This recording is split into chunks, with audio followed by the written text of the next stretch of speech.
Good morning, everybody. Yesterday was another record day of testing. 117,000 people came forward to get tested, which we're deeply grateful for. It shows the community is responding to our calls to maintain those high rates of testing.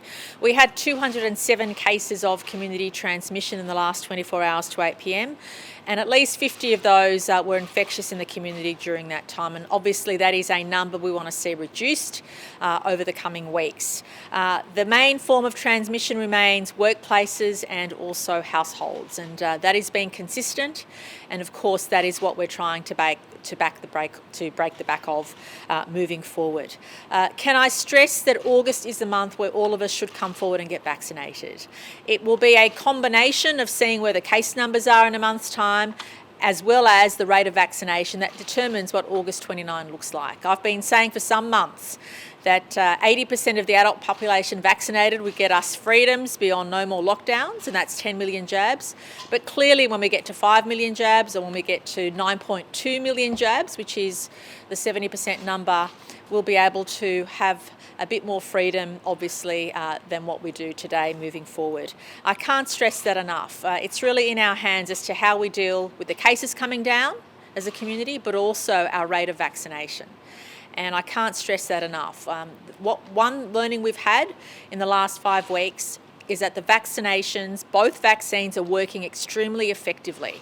We still don't know of anybody in intensive care who's received both doses of the vaccine. Now that is a positive thing. We know the vaccine's working, and we need people to come forward and get vaccinated. In particular, our efforts will be focused this week and next week on businesses, on workers who are working in those local government areas and having to go out of those 8 local government areas in particular. But also people aged between 20 and 40.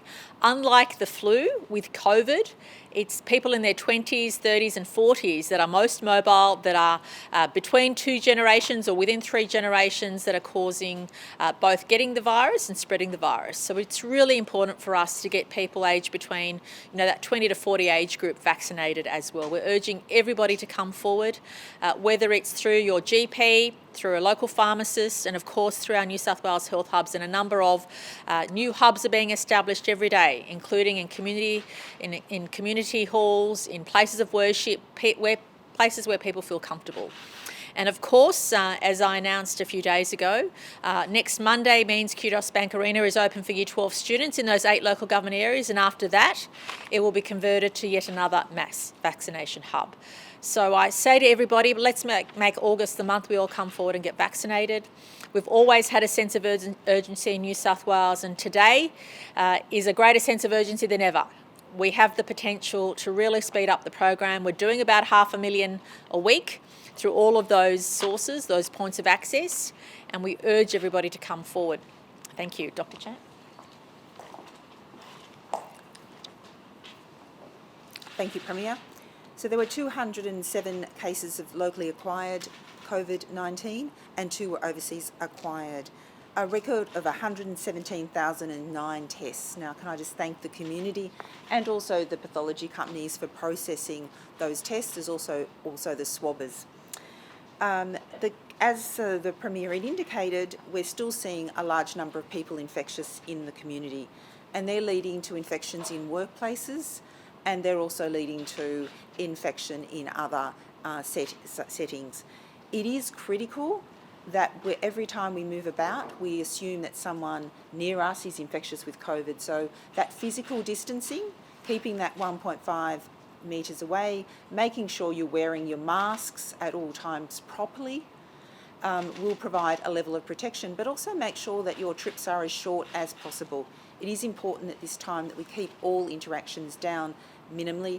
As I've indicated before, if you've got shops, make sure that you don't enter the shop if it's crowded. In terms of the other highlights today that I need to emphasise, is there is an aged care outbreak in the Wyoming nursing home in Summerhill, and sadly there's 18 patients and 2 staff that have been impacted in that facility. The positive patients have been removed from that facility, and a number of, as a precaution, the remainder of in residents of that facility are also being removed from hospital. So the outbreak is occurring on that top floor, and that action has been taken as a precautionary approach. I can confirm that 83% of the patients were vaccinated and 75% of staff at the facility were vaccinated. It is, again, a salient lesson. I urge anyone in aged care to take up vaccination. You will have other additional opportunities. As I understand, the Commonwealth is going back into those facilities and is also working with general practitioners to offer vaccines to those who may have missed out. So please accept the vaccine. It is critical. That is your household, and I think you would think of your other residents and others in that household as part of that household group. So please take up the vaccination to protect you, but also the other residents in those facilities as well as the staff. Sadly, we've also had a death that has been notified. A man in his 90s from southwestern Sydney died at Liverpool Hospital. He had received one dose of the Astrazeneca vaccine in April, and he was linked to the outbreak in the aged care facility at Liverpool, the aged care ward at Liverpool Hospital. So my condolences to his family and his friends. Again, this highlights another point, that 2 doses of the vaccine are more effective, so even one can provide protection. So there is an opportunity to bring forward your second doses of Astrazeneca to afford that protection. So please, anyone who's had an Astrazeneca shot with a spacing of 4 weeks, come forward and get vaccinated. In terms of the other call out, to echo the Premier's words, I really am encouraging workers in the affected local government areas to get vaccinated. What we're seeing, sadly, is a number of transmissions in workplaces, some as many as 30 colleagues in some workplaces that have been infected. It is critical that people don't work whilst they've got symptoms, but also you can take the proactive step of choosing to get vaccinated. That will again protect your loved ones, and also your colleagues at work. Thank you. Premier, why are Pfizer doses to the high school kids coming from the Central Coast when the Central Coast is in lockdown? Is it just a coincidence that many of the seats on the Central Coast happen to be Labor seats? First of all, that question offends me. We're doing what is in the best interest of public health. And can I stress how important it is for us to get Year 12 students able to complete their HSC exams and make sure that they have those qualifications they've worked hard for. So we know that for 16 to 18-year-olds, Pfizer is the only option, and we wanted to make sure not only that we're giving them that opportunity to get their HSC, and I think people understand that, but there are 8 million citizens in New South Wales. All of us are making a sacrifice, and if it means that some people have to wait a few extra weeks before they get their Pfizer, I think people would appreciate. So it's in the lockdown zone. I think people, that their decisions that our health department takes. How the vaccines are allocated is not a decision that someone like myself would take. Does that puzzle you that health have decided to take It does not puzzle me, because what is really important is for our health officials to do what they are expert at, and that is to make sure we prioritise the vaccination rollout. But can I urge everybody, and Dr. Chant has said this repeatedly, the health advice for Greater Sydney has changed in relation to AstraZeneca. All adults can come forward and get the AstraZeneca vaccine. If anyone has concerns, they can go to their GP. And can I say, first and foremost, our priority is to get out of this lockdown as soon as we can, and to reduce the stress for anybody as much as we can. And for communities where they've seen low to zero rates of the cases, there's a chance that obviously they can come out of lockdown sooner than others, and that is an opportunity all of us look forward to. So whether it's the Central Coast or Shell Harbour or Wollongong, there's opportunities for us to consider that status based on the health advice. But please know, all those decisions about prioritisation of vaccines or how vaccines are distributed remain health expert advice led. We know where the cases are circulating, we know where the virus is circulating, and reducing the cases, can I make this point? And I know that most people share this sentiment.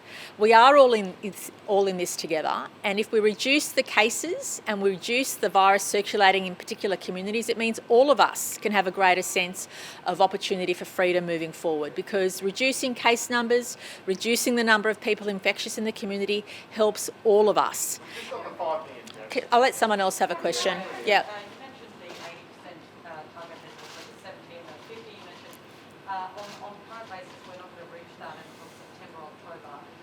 Will we be able to see the lockdown at least come off without us reaching those targets? Yeah. Well, that's why I've said that once you get to 50% vaccination rates or 60% vaccination rates, you can look to provide easing of restrictions, but that also depends on where the case numbers are at. So it's a combination of things. We need to look at where the case numbers are at. We also need to look at the vaccination rates. And pleasingly, New South Wales has about 3.9 million jabs we've administered. So we're getting close to that 4 million number. And we know that once we get to 9.2 million, that's 70%. Obviously, 5 million is about half of our target, about 50%. So it's really important for us to increase that vaccination rate. We're doing about 500,000 a week. And anything above that is a bonus. It means if more people come forward, if more people get vaccinated, we get out of our existing situation sooner than we otherwise would. And that's the real strong message I want to send across to everybody. It's a combination of reducing, obviously, the case numbers we have, but also increasing the vaccination rates. And it doesn't necessarily mean we'll be as free as we would like at 80% or 70%, but it does mean we can live life more freely. And that's something we should all aim towards. And I want to send a strong message to the community. We've been going on this journey together, but if we work hard, reduce those case numbers, appreciate why the health experts give us advice to do things a certain way, that means also, in combination with higher vaccine rates, that we can see life more clearly beyond August 29. So, Premier, I know that you're focusing so much on the vaccine targets and vaccine rates. Is this an admission that perhaps we're not going to get to zero or close to zero in the next week? No, I think I've been talking about the 10 million target and vaccine rates for months and months. If you look at my comments personally, for months and months we've had a sense of urgency because we've seen what's happened with the Delta strain overseas. We've seen that you can't live with Delta unless you have a healthy rate of vaccination in the community. I've been speaking about this for months and months. And I remember being criticised at the time when we put out the 10 million figure, we said we'd based it on the health advice, and that's proven to be the case. But obviously, once you hit other milestones like 50% vaccination or 60 or 80, does bring with it certain conditions. But that also depends on where the case numbers are at that time.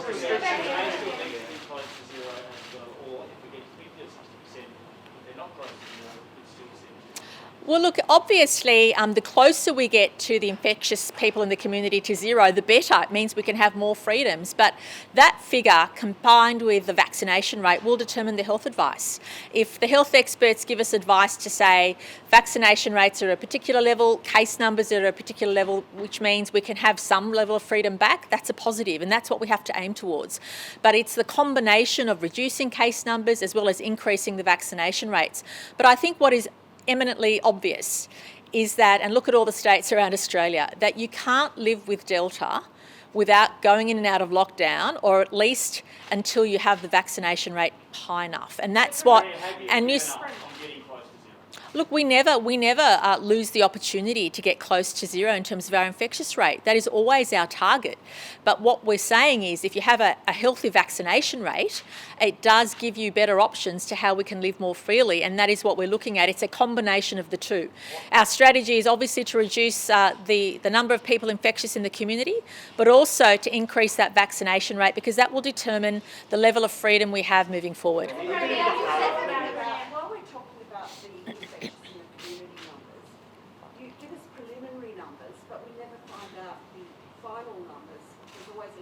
Number being under investigation. Will you undertake to publish either a 7-day rolling average? Oh, we do. We already do. We publish a weekly report, but please appreciate sometimes you might get a test result at 7:30 the night before, and all your contact tracers work hard overnight, and they might have the answers during the course of the next day. So that there's a weekly report which Health publishes with all that information. I'll ask Dr. Chant to. What's the true level? Sorry?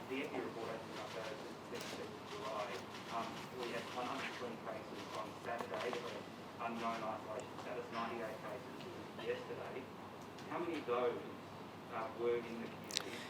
So we are prioritising getting that EP report out. As you can imagine, our priority at the moment has been focusing on other aspects. So we will work hard to get that epidemiological report. I think that's a very good document and the single source of truth.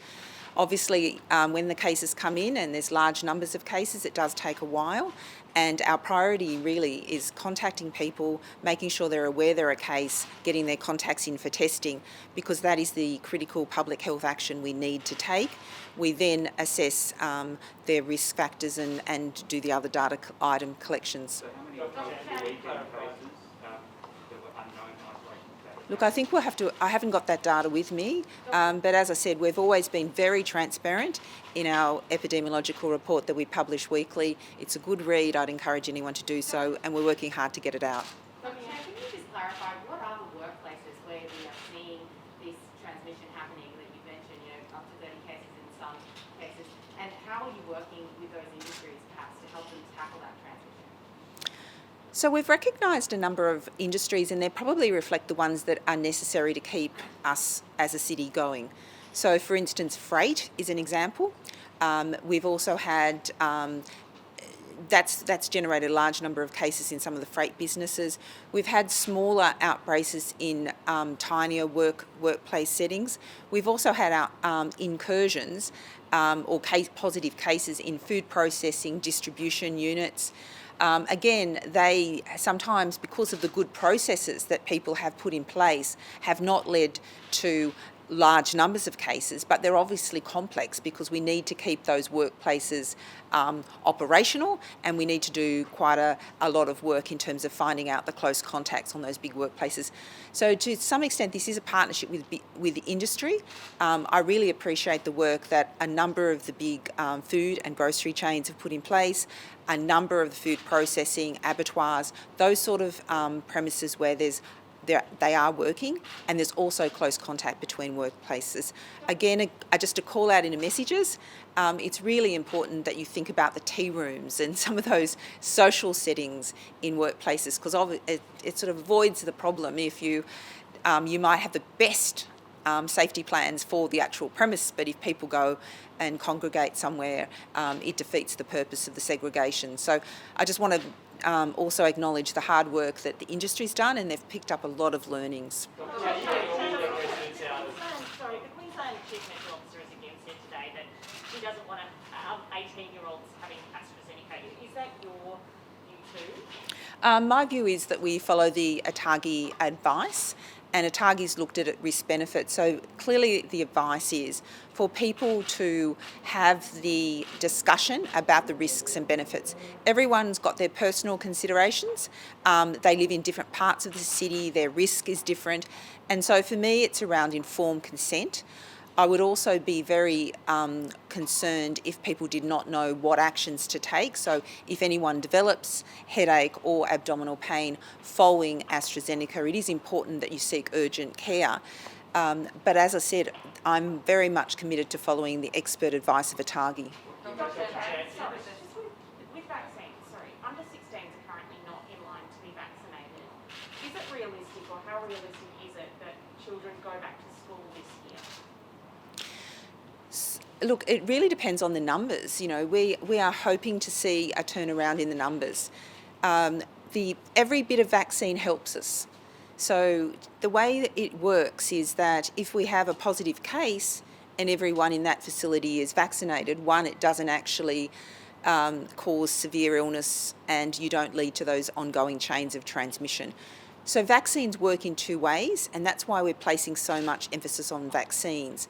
Also, what we're saying is that younger people are the driver of this through their attendance at workplaces, and they also bridge age groups. So we are also looking at focused vaccination in those high-risk industries, again in partnership. So our teams in our local health districts have gone out and vaccinated, at various processing plants, and that's part of the strategy to actually target those highly mobile younger workers. To have schools not go back for the rest of the year is very serious. Sorry, Dr. Chan, we're talking about under 16s and getting kids back to school, because obviously they're not in line to be vaccinated. So how realistic is it that children are going back to school this year? I think the key issue is how we go, how we work together as a community and industry and us in terms of making services available so that we can get the numbers down. We are in no way committed to not achieving a marked reduction and moving to zero community transmission. It is hard. This is complex. It is hard. But we need to work together, keep our eye focused on the outcome. And the point is that by increasing vaccination, it will assist us. But everyone has a part to play, and so I don't want to even think about whether what the situation will be at the end of August. It's too premature. We've got 4 weeks. We need to give it our all. And can I just say a big call out to all of the staff in the public health units and all of the staff that are working so hard to drive these numbers down. We can do it, but it's going to take us working all together. Dr. Chan, to have schools out for the year, obviously appreciate, and the Premier appreciates, very, very serious. Well, are you ruling that out? So, But just on that, doesn't it then make sense to go harder with this lockdown, including curfews as Victoria? And Premier, can you rule out school being out for the rest of the year? so I think In terms of 5 day a week. I'll let the Premier answer that, but can I just say, we are taking a day at a time. We are focused on the end game of end of August. We need to drive the numbers down. These are too high, and we are working across government to support affected communities, to make testing readily available, to put support in place so that communities can adhere to the orders. We also are looking at compliance, but the vast majority of the community is doing the right thing. What we're putting in place is systems to enable them to do that. And we're adding vaccine to the mix. And that works, as I've said, in 2 different ways. It protects the individual, so the consequences for them are less, but it also reduces their likelihood of onward transmission. The Premier needs to answer, sorry. Are you ruling out? Oh, sorry, I'm answering this question first, yeah. You've been speaking about getting communities down to low or zero transmission, that you would consider letting them out of lockdown. Shellharbour has been at zero throughout the entire lockdown. Why is Shellharbour still in lockdown? No, it's important for us to say, and that's a very valid question, if the health experts tell us that the Central Coast, Shellharbour and Wollongong are able to be treated as regional New South Wales, we will take that advice. Now, it's very positive that we've seen very close to zero or very low numbers in those regions, and if the health experts say to the New South Wales Government those communities can be treated the same as the rest of regional New South Wales, we will take that advice. I want to make that very clear, even if it's ahead of the 28th of August. If Dr. Chant and the experts say there's sufficiently no numbers or no numbers in those areas, we will. And I think that's an incentive for those communities to keep doing what they're doing. We have had a few scares, we have had a few cases in those regional areas, but if we can demonstrate, if those communities can demonstrate that they're close to zero or don't have the virus circulating, well, the health experts will take that advice on board.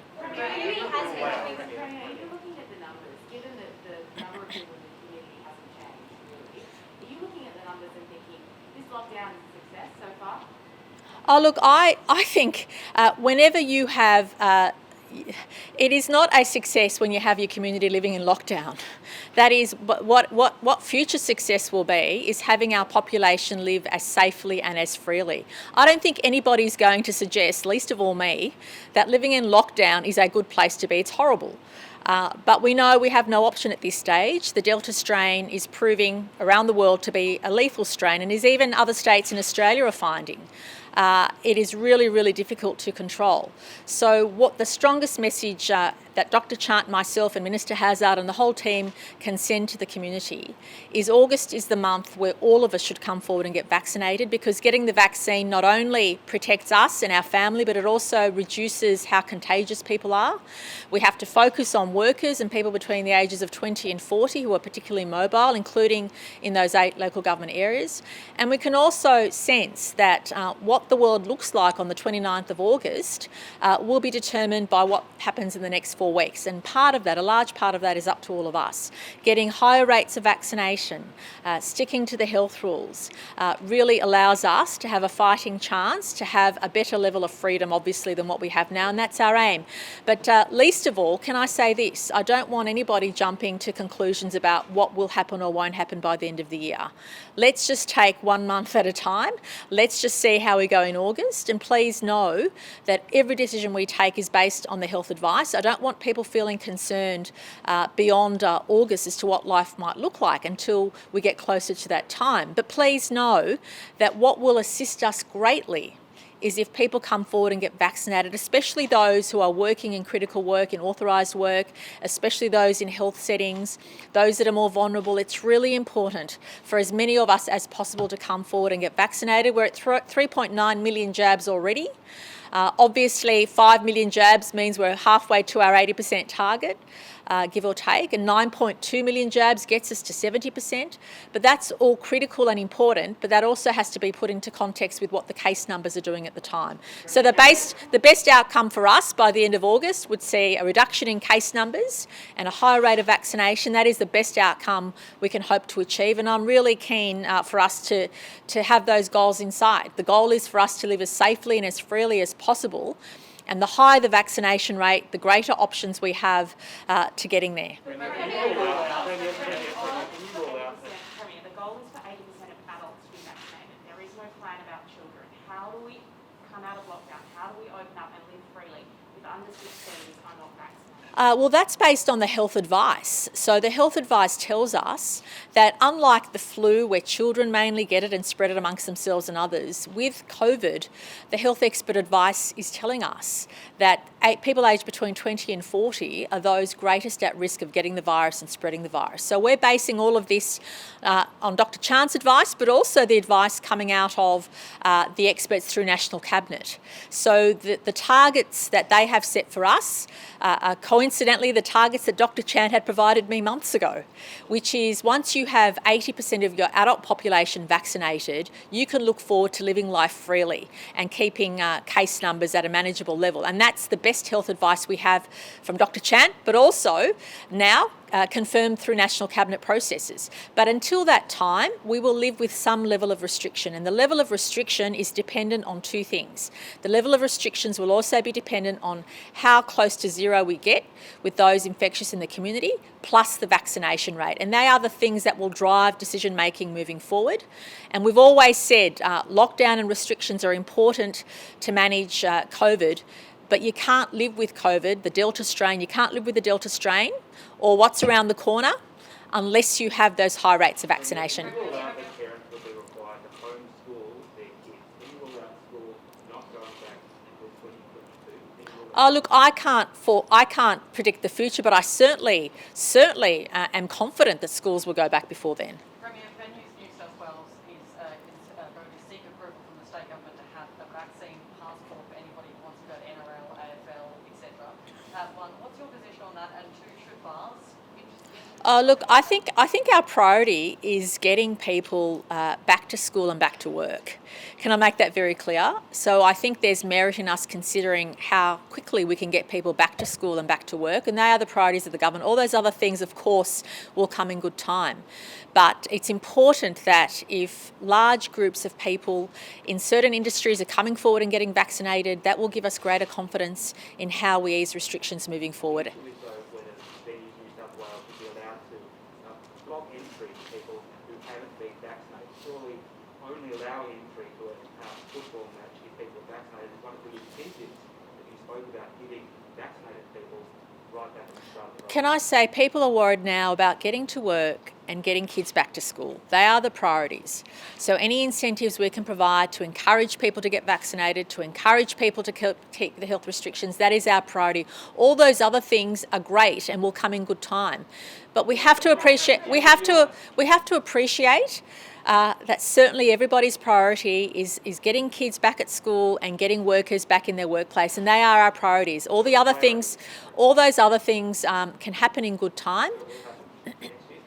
Well, I'm not going to put a time on it. Dr. Chan, I wish... Do you think it's a good idea? Do you I wish we had a crystal ball on those matters, but I will say this: we can look at those opportunities in a little while. But let me stress, we can look at all those opportunities in a little while, and I think incentives are a good way to move forward.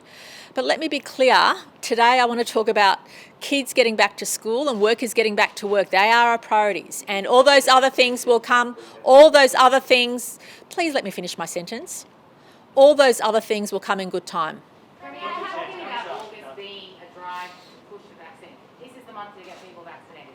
Isn't this the time to put this stuff on the table? These are the perks, these are the benefits you will get in a life after being Oh, look, absolutely, potentially. But we also appreciate that we need to get jabs in arms as quickly as possible before we can have those conversations. We know from the health advice that's been provided through our own experts in New South Wales and also those through the national process that you need a certain rate of vaccination before you can look at those things. And that's why I'm saying let's make August the month where we really increase our vaccination rate, because it gives us greater options. And I think it's really important for us as a government, and we've already been having those conversations about incentives and how we can incentivise people to get vaccinated, how we can incentivise them to take care of themselves, their family and the broader community. And that's definitely on the table. I want to stress that.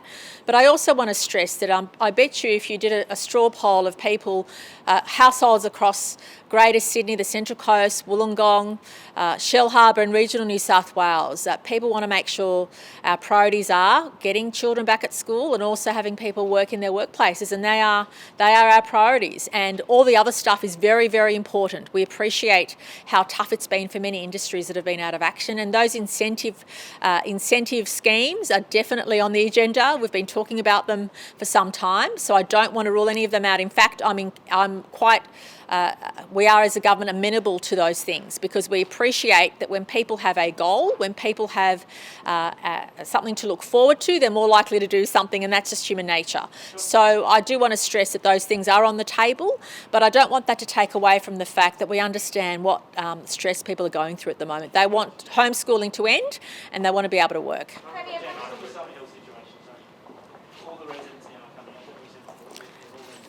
My understanding is that there's 2 floors on the facility, the top floor and bottom floor. All of the residents in the top floor are being removed. Some of them are COVID positive and some of them are COVID negative. So as a precaution to support the staffing and to reduce any infection control risks in that facilities, that action has been taken. My understanding that residents on the lower floor have not been exposed, but this has been precautionary action to protect the residents. And can I... sorry? 30 residents. I would have to check when the first case, but certainly that's been... sorry?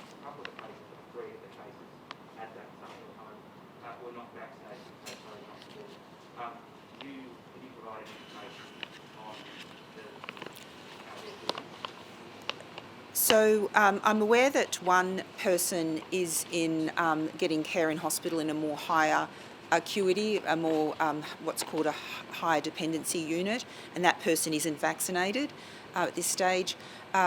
Clearly, my key message to everyone is that the vaccines work. 2 doses are better than 1. But even 1 dose, getting that now is appropriate. We are going back and obviously offering vaccination to those residents that may have not had the opportunity or declined vaccination. It really is important, and I suppose my call out to residents of those private aged care facilities, that you think about yourself but also the other residents and staff in those facilities in making your choice about whether or not to get vaccinated. There's a number of there are a large number of aged care facilities that have been impacted, and that relates to particular AIN who worked across some facilities. Yes, we've taken that issue up with the Commonwealth just to clarify the nature of that. Obviously there's been guidance out, and I understand the Commonwealth has support payments in place to support health workers not work across multiple aged care facilities. Sorry, can I just clarify that, if I may? So one nurse working across multiple facilities, which ones? I understand. I will have to get the details. I don't want to give you incorrect information, but we are just working with the Commonwealth to ensure that that procedure, which is again a protection, where staff do not move across multiple facilities, is firmly in place. Dr. Chan, specifically in relation to vaccination rates, I've been talking to Louise about getting the number of infectious cases in the community down to zero until yesterday when the Premier was saying that getting vaccination rates up, 50% was all provided freedoms, even if the case numbers do not get down to zero. In your view, what freedoms would we get at 50% vaccination coverage if the number of cases in the community lost infectious do not get down to zero? I think it's really important that we've got both a global strategy to increase vaccination, and that's our long-term approach to getting out to living with COVID.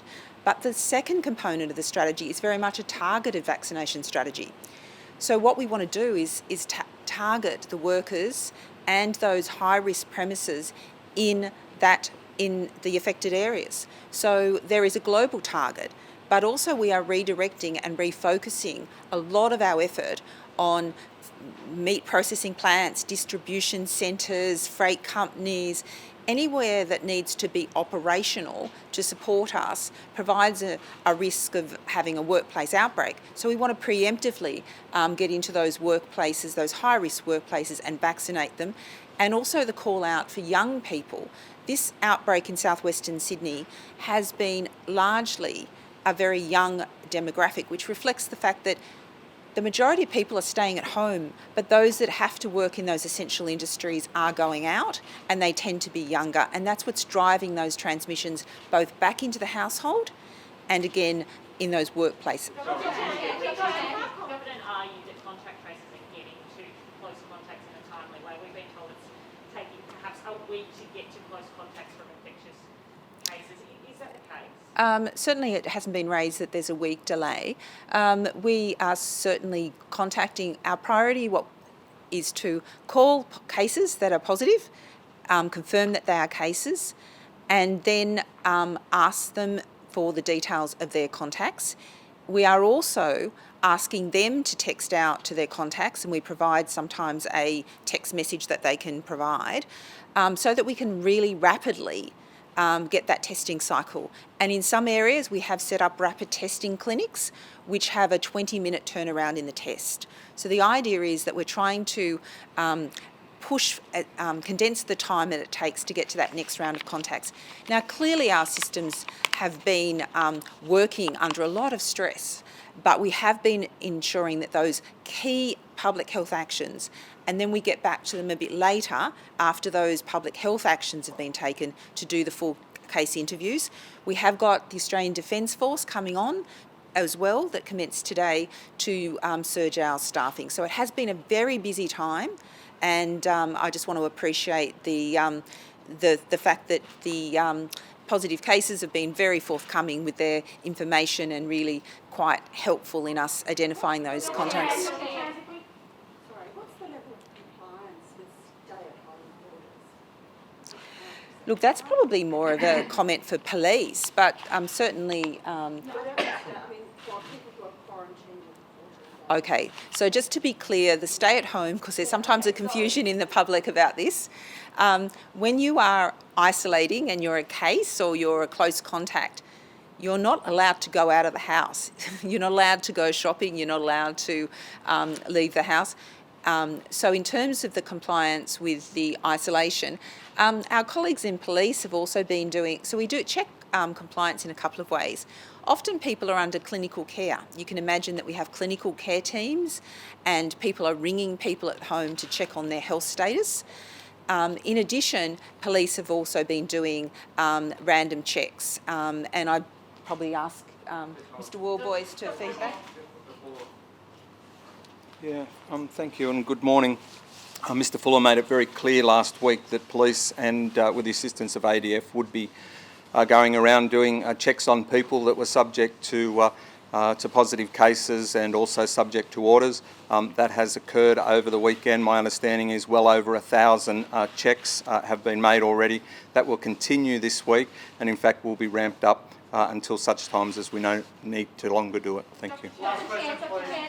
Dr. Chan, the Premier says that it is the health advice that Shell Harbour is still in lockdown. What is the reason that it is still in lockdown? And I guess with regional vaccines being diverted to Sydney, is that region being used as a buffer for the South Coast because the South Coast health facilities aren't good enough to handle an outbreak? Look, we have excellent public health units and health facilities up and down the South Coast and the North Coast. We work very closely with our colleagues across the state in an integrated way. The Shell Harbour is very we're looking at the data all the time. The advice we had at the beginning was that Shell Harbour is very connected to Wollongong, and as you're aware, we've had a number of cases in Wollongong that have, because people travel up and down from the affected, particularly the affected local government areas. So obviously we're watching the situation very closely. We understand the implications of lockdown and so don't advise the government about areas. But at the moment we want to decrease any chances of mobility. These numbers are quite high. We're watching the situation very closely and will obviously understand that lockdowns are challenging and would not want to impose it if we didn't feel it was necessary. What would it take to get Shell Harbour out of lockdown? What would it look like? Would it be vaccination rates?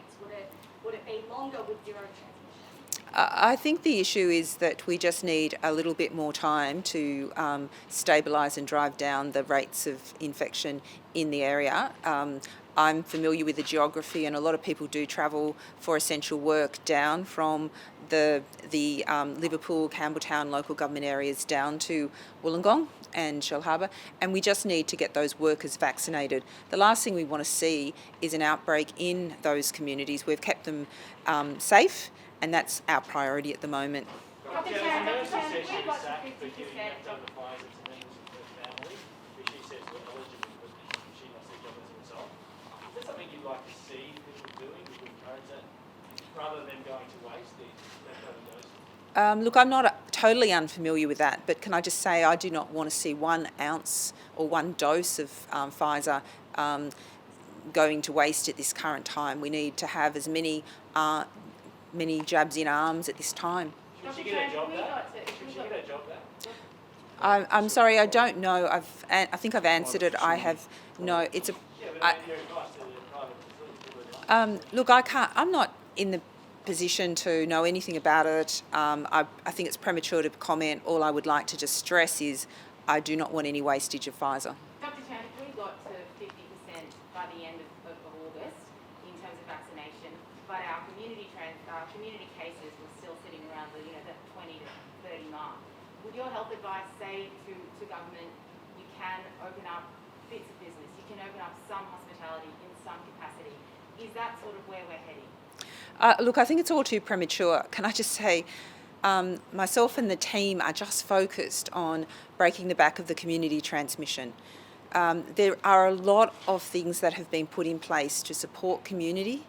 I appreciate the work that's being done through our Multicultural New South Wales in reaching out with the community and supporting the community.